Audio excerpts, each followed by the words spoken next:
Hello everybody, welcome back. आज हम लोग द पार्ट्स ऑफ स्पीच में प्राइमरी एक्सिलरीज का स्टडी करेंगे।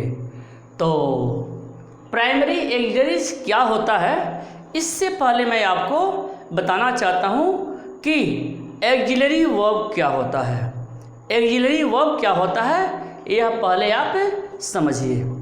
तो जानिए, जो वर्ब टेंस का निर्माण करने या वर्ब का मोड प्रकट करने में मेन वर्ब की सहायता करते हैं, ऐसे सहायता करने वाले वर्ब को एक्सिलरी या हेल्पिंग वर्ब कहते हैं। जो यह एक्सिलरी वर्ब है यह दो प्रकार का होता है। इन्हें दो भागों में बांटा गया है। एक्सिलरी वर्ब को दो भागों में बांटा गया है। पहला आपका है प्राइमरी एक्सिलरीज। देखिए, पहला आपका है प्राइमरी एक्सिलरीज। तो अब हम इसके बाद यह जाने कि प्राइमरी एक्सिलरीज किसे कहते हैं।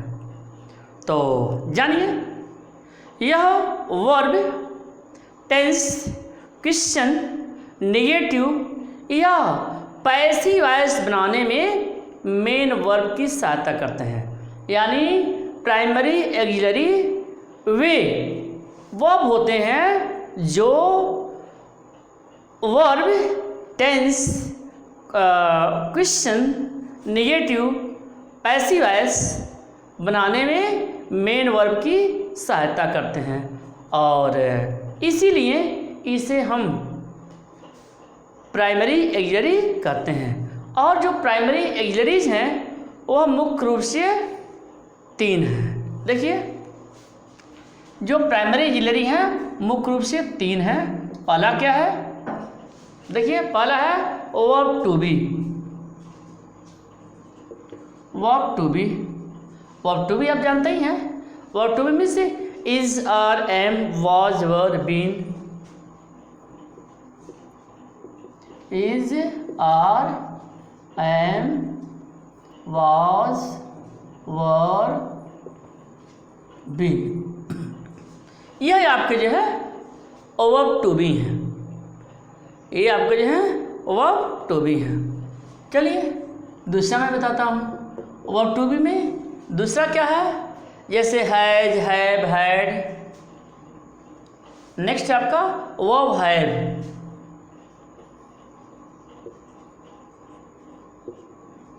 वर्ब हैव में क्या है, हैज, हैव, हैड। यही आपका हो गया। आपका नेक्स्ट है जो थर्ड है वह वर्ब डू है। वर्ब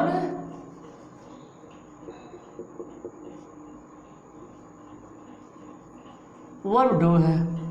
वर्ब डू में क्या है, do, does, did.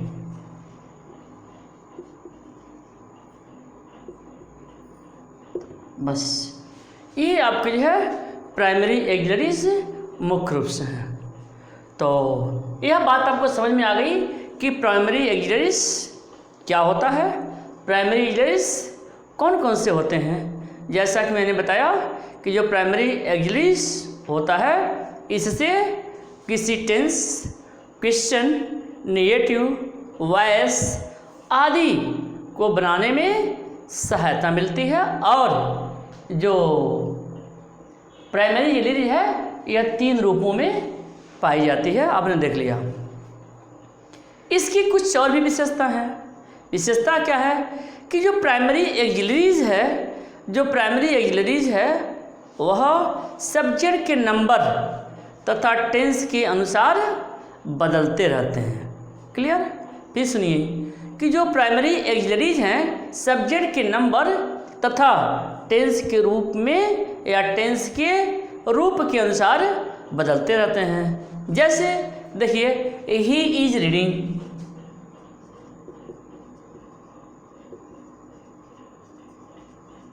He is reading, ठीक। नेक्स्ट देखिए, he has learned his lesson.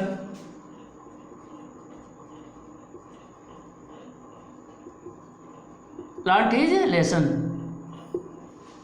Next, they are reading a novel.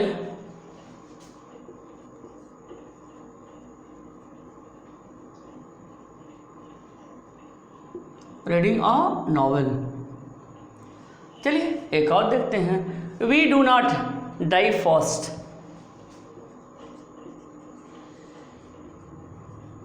We do not die fast. तो इस तरह से है आपने देखिया प्राइमरी एक्सिलरीज. प्राइमरी एक्सिलरीज को आपने देखा कि अलग अलग वाक्यों में यह अलग अलग तरीके से प्रयोग होता है. तो प्राइमरी एक्सिलरीज किसे कहते हैं यह आपके समझ में आ गया होगा. एक बार मैं आपको और भी बताना चाहता हूँ कि प्राइमरी एक्सिलरीज क्या है.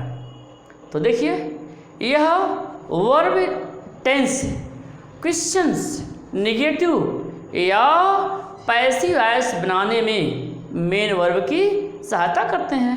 या आप ऐसे कह सकते हैं कि वे वर्ब जो टेंस, क्वेश्चंस, नेगेटिव वॉइस बनाने में मेन वर्ब की सहायता करते हैं उन्हें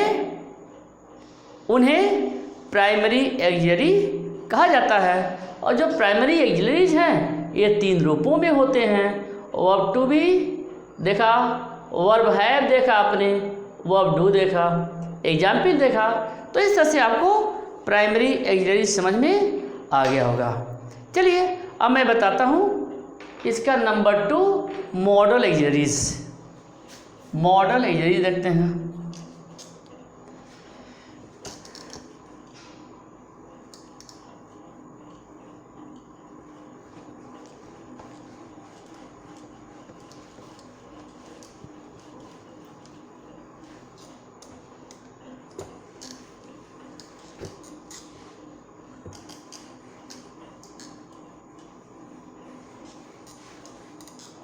मॉडल एक्सिलरीज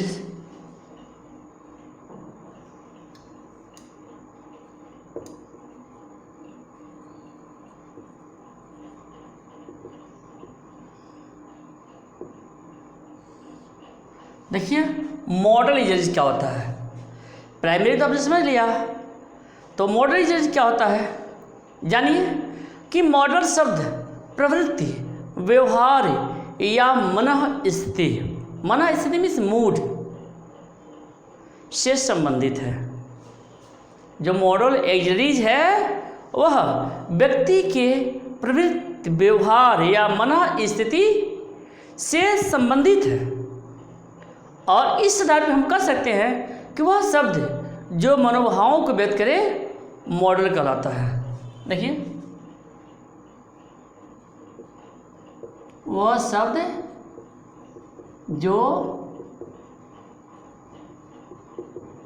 मनोभावों को व्यक्त करे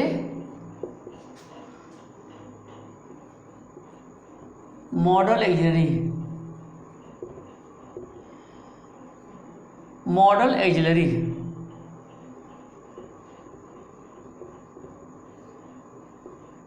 कहलाता है.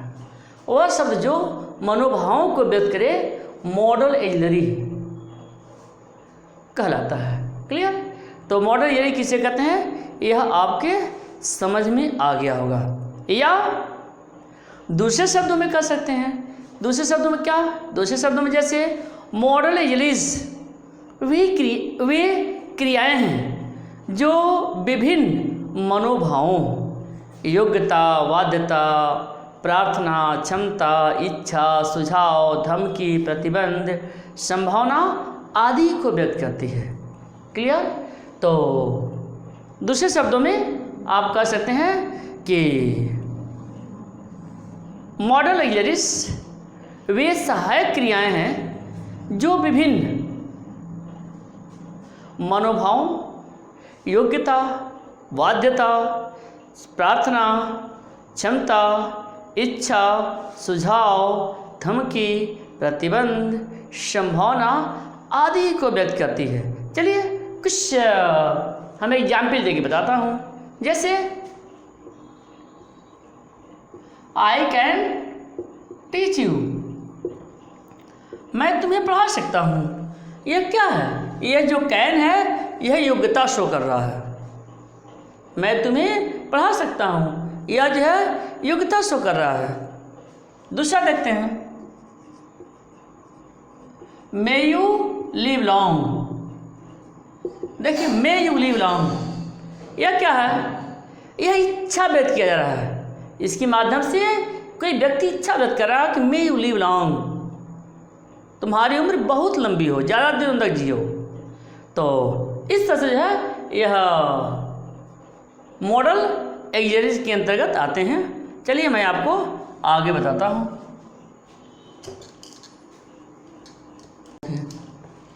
तो इस तरह से जो है आपने देखा कि प्राइमरी एक्सिलरीज क्या होता है, मॉडल एक्सिलरीज क्या होता है, इसे आपने अच्छी तरह से समझ लिया।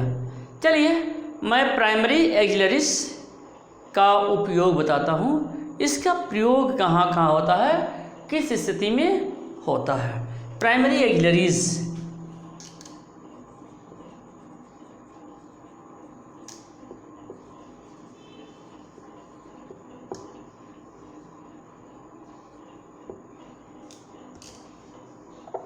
Primary auxiliaries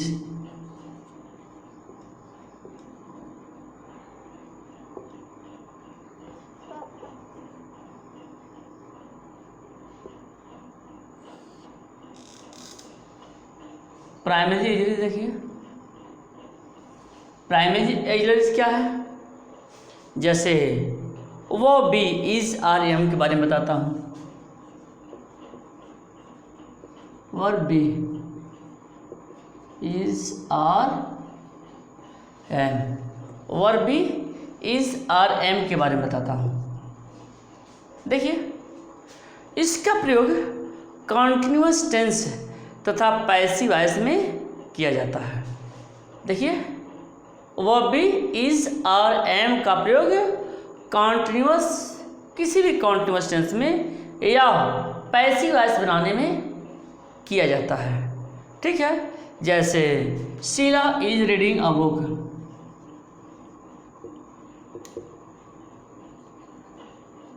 reading a book. देखिए verb to be, verb be Sheela is reading a book, Sheela एक पुस्तक पढ़ रही है, यह कॉन्टिन्यूअस टेंस बनाने में प्रयोग किया गया है। या he is punished daily,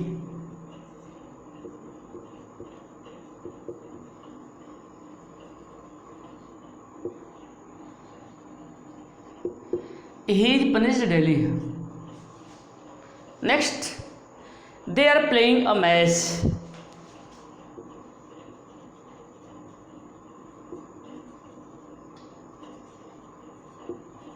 they are playing a match। चलिए एक और एग्जाम्पल देख लेते हैं पैसिव वॉइस का। जैसे they called here,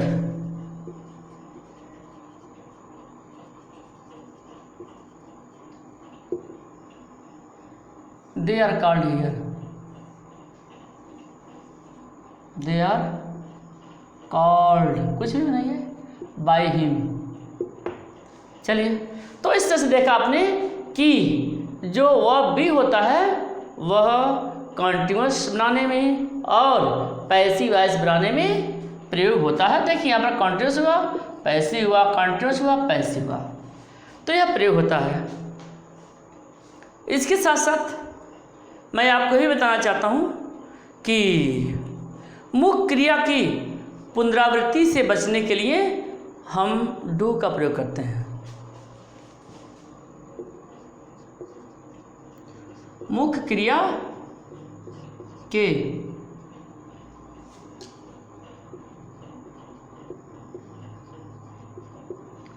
पुनरावृत्ति से बचने के लिए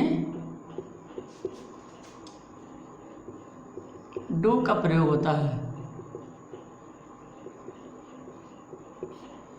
मुख्य क्रिया की पुनरावृत्ति से बचने के लिए डू का प्रयोग किया जाता है। चलिए जैसे does Ram play hockey?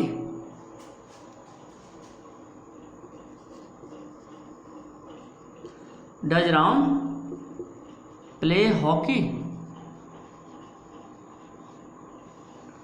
Does Ram play hockey? Yes, देखिए क्या है, यस। ही डज या no he does not? Yes, he does या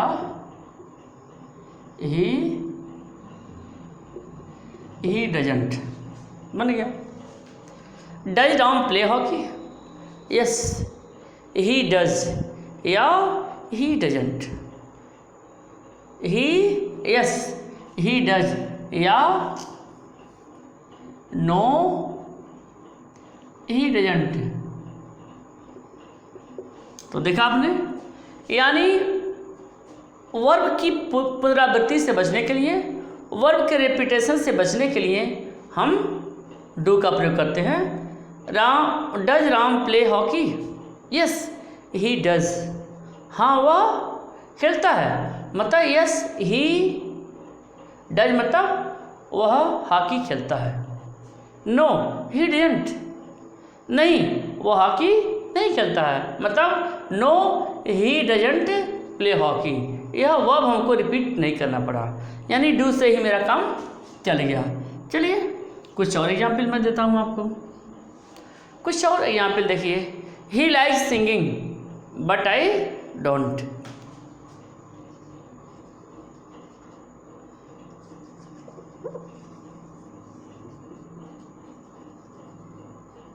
He likes singing, but I don't. He likes singing, but I don't. वह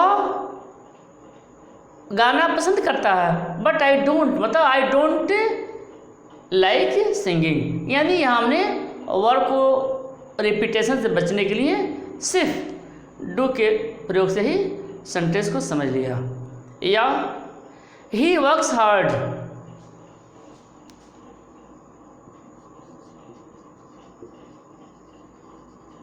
he works hard। देखिए, he works hard,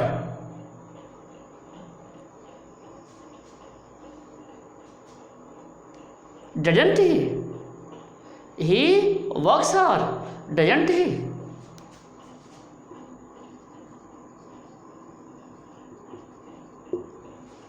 He works hard, doesn't he? Next एक और देख लेते हैं। जैसे he didn't help you,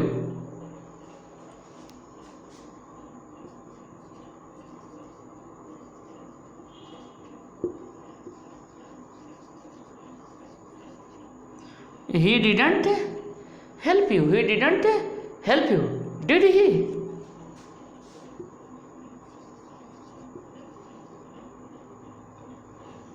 देखिए, he didn't help you, he didn't help you, did he? मतलब did he help you, ऐसे सेंस है। did he help you, यानी हमें हेल्प का प्रयोग नहीं करना पड़ा, इसी से ही सेंस आ गया। चलिए एक और भी एग्जाम्पल ले देते हैं। जैसे डू यू रीड नॉवेल?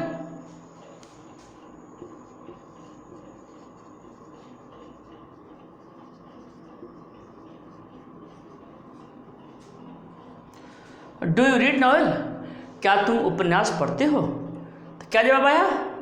क्या जवाब हो सकता है? यस आई डू या no I don't. Yes I do,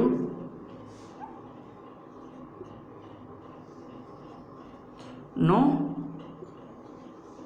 I don't, कुछ जवाब हो सकता है। तो डू से ही हमने वर्ब के रिपीटेशन को कम कर दिया, बचा दिया। तो do you read novel? Yes I do, no I don't, कुछ भी हो सकता है। तो इस तरह से है आपने देखा कि हम वर्ब के रिपीटेशन को बचाने के लिए डू का प्रयोग कैसे किया।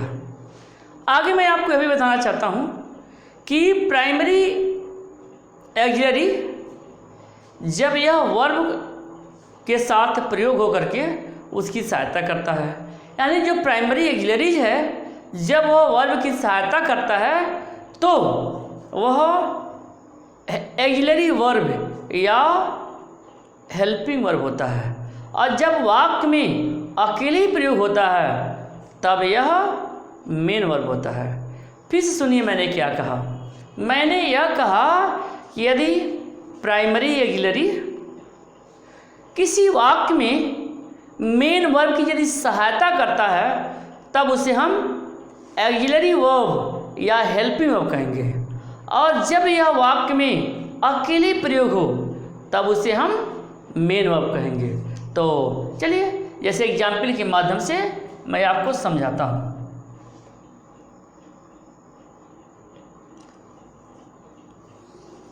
जैसे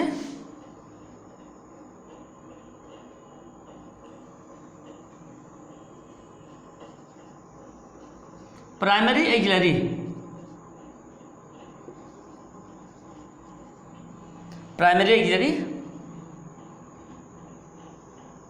जब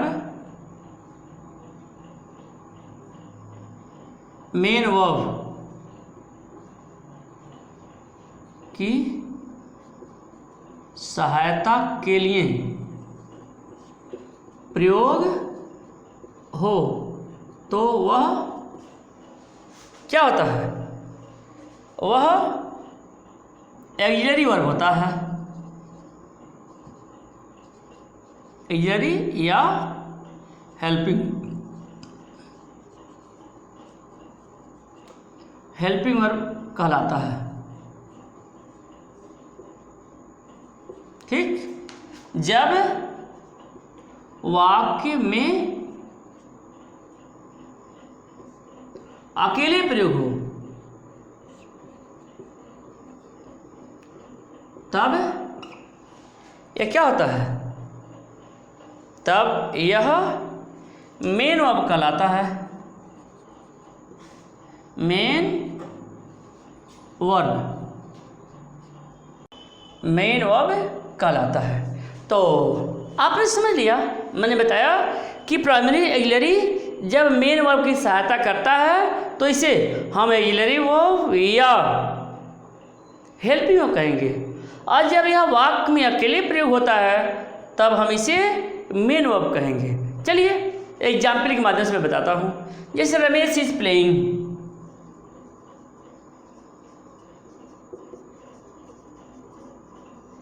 रमेश इज प्लेइंग, यह आपका क्या है, हेल्पिंग वर्ब है। इसी तरह से mister Sharma is a teacher,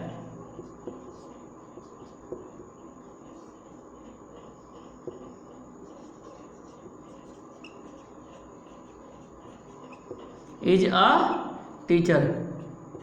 देखिए mister Sharma is a teacher, यहाँ पर जो इज है यह अकेले वर्ब है, यानी यह मेन वर्ब है, यानी मेन वर्ब का कार्य कर रहा है। तो इस तरह से आपके समझ में यह भी बात आ गई होगी कि जब प्राइमरी ऑक्सिलरीज किसी वाक्य में मेन वर्ब के सहायता के रूप में प्रयोग होता है तब हम इसे ऑक्सिलरी वर्ब या हेल्पिंग वर्ब कहेंगे, और जब इसका प्रयोग वाक्य में अकेले हो तब यह मेन वर्ब का कार्य करता है, और इसीलिए हम इसे मेन वर्ब कहते हैं। ओके।